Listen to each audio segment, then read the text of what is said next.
Os amantes do boxeo e doutras artes de combate teñen unha cita mañá sábado a partir das 8 da tarde no pabillón Agustín Mourís. Trátase da velada MFC Xaudán 22, torneo Nelson Castro, organizada polo Club de Loita Noia, en colaboración co Concello. Invitar a todo o mundo a que veña a disfrutar da velada, que veña a nosa vila a disfrutar deste gran campeonato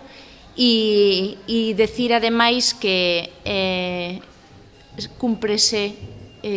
un ano, ademais do falecemento de Nelson Castro, un deportista da nosa vila que faleceu nun accidente en agosto do pasado verán e que tamén terá o seu recoñecemento nesta velada. Un dos pratos fortes da velada será a pelexa do puxi local Silvio Vítez, que loitará contra Fabio Loisi para facerse co título mundial de K1. Un campeonato do mundo profesional guaco, que é a afección máis importante que hoxe en día,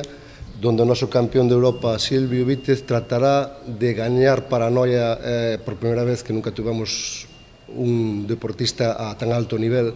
este mundial que se queda aquí en Noia. Creo que hemos hecho una buena preparación, estamos con muchas ganas, como venía diciendo tú, que hace justo un año nos sentábamos aquí hablando del europeo, y vuelvo a decir lo mismo, estoy con muchas ganas y llevamos mucho tiempo detrás de este campeonato y me gustaría se quedar aquí en Noia. A velada incluirá outros 9 combates máis, nos que participarán ata 6 deportistas noieses, como son Pablo Liñallo, Martín Vidal, Manuel Castro, Bernardo Campos, Martín Iglesias e Paula Blanco.